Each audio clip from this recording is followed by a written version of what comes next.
There is a brand new zero-tolerance rule on Social Security that's sending a massive shockwave across China's economy. It's a policy that's supposed to solve a really big long-term problem, but right now, in the short term, it's creating a whole new crisis for millions of businesses and workers.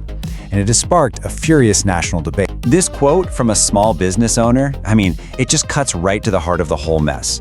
Imagine you're trying to hire someone. You offer a package of 5,000 yuan. But after the mandatory deductions, their take-home pay is just a little over 3,000. And get this, for the business, the total cost actually goes up, but for the person you're trying to hire, the cash in their pocket just plummets. It's an impossible situation. As the owner says, no one is willing to take the job. All right, so what is this new rule that's causing all this turmoil? Let's get into the specifics here. So for years, there's been this kind of widespread informal loophole. Companies and employees would just sort of agree to skip the Social Security payments. The worker might get a little extra cash in their paycheck instead. Well, China's Supreme People's Court has just slammed that loophole shut. Starting September 1st, 2025, any deal to waive Social Security is legally invalid, period. No exceptions, no more handshake agreements. Which brings us to the big question. Why? Why is the government cracking down so incredibly hard, and why right now? Well, the answer is the whole system is buckling under some really immense pressure. The whole story here is really about demographics. If you look back to the year 2000, China had 6 workers paying into the system for every single retiree taking benefits out. Pretty healthy, right? But now, look at the projection for 2050. That ratio is expected to absolutely plummet to just 2 workers per retiree. A system that was built on the old numbers just can't possibly survive with the new ones. And this isn't some problem for the distant future. The financial strain is already here.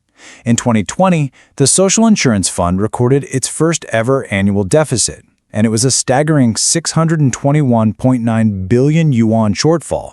The system is already bleeding cash, which makes the need for more contributions incredibly urgent. This is the doomsday clock that officials are all watching. A state-backed think tank is warning that the entire basic pension fund could be totally depleted by 2035. That's just a little over a decade away. So for the government, this isn't really a policy choice anymore. It's them pulling the emergency brake to stop the whole social safety net from collapsing. So while the government is laser-focused on long-term survival, businesses on the ground are dealing with the immediate and, honestly, often brutal consequences. This new mandate just hammers the bottom line. Think about it.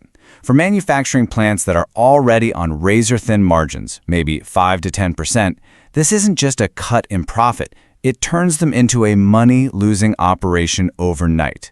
A small restaurant in Shanghai with just 10 employees could suddenly face an extra 300,000 yuan in cost per year. That's a potentially fatal blow. And it's not just the small shops. This story from Dongguan is pretty chilling. A massive technology factory, we're talking tens of thousands of employees, reportedly just shut its doors overnight. The new Social Security mandate was simply the final straw. It just shows you the incredible scale of the economic disruption this one policy can trigger. And all of this puts employees in a completely impossible spot. Do you accept a smaller paycheck for a future benefit you might not even trust? Or do you risk losing your job entirely? To really understand the struggle, you have to look at the context. In mainland China's wealthiest cities, places like Shanghai and Shenzhen, the minimum monthly wage is only around 2,500 to 2,700 yuan. These are not high wages to begin with. So now imagine a big chunk of that just being deducted.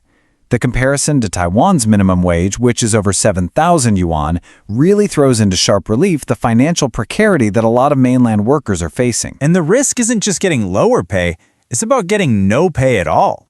In the chaos of all these closures, some workers are just left completely stranded. This report about workers from a closed toy factory, they hadn't received wages for months. It shows the devastating human cost when these businesses go under. So, not surprisingly, this massive collision between long-term needs and short-term pain has ignited an absolute firestorm of debate online among Chinese citizens. The debate really boils down to 2 completely opposing worldviews. On one side, you've got creative destruction. On the other, economic catastrophe. This first view, which is captured perfectly by this user, is all about pure market logic. The argument goes like this.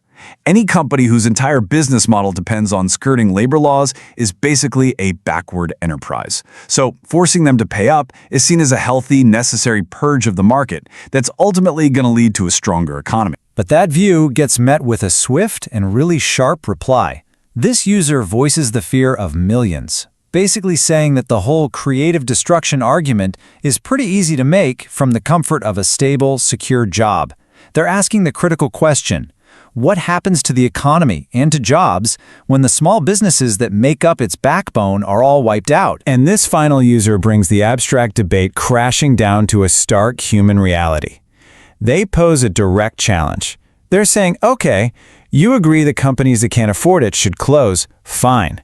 But what about the 10 million people who are now unemployed tomorrow?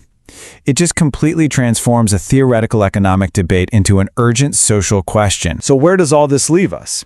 It really seems like China is facing what looks like an unwinnable trade-off between securing its future and just surviving its present. For businesses on the ground, the choices are grim. They're left with three potential paths. Path 1, raise prices and pass the cost to customers, which could fuel inflation. 2, cut staff and slash costs, which increases unemployment. Or 3, just shut down completely. None of those are good options. Ultimately, this whole situation really hangs on one question. China is trying to implement a necessary long-term fix for its social security system. But that fix is triggering a severe short-term crisis for its economy. So when a long-term fix creates a short-term crisis, which one breaks first? The fragile businesses and workers of today, or the social safety net of tomorrow?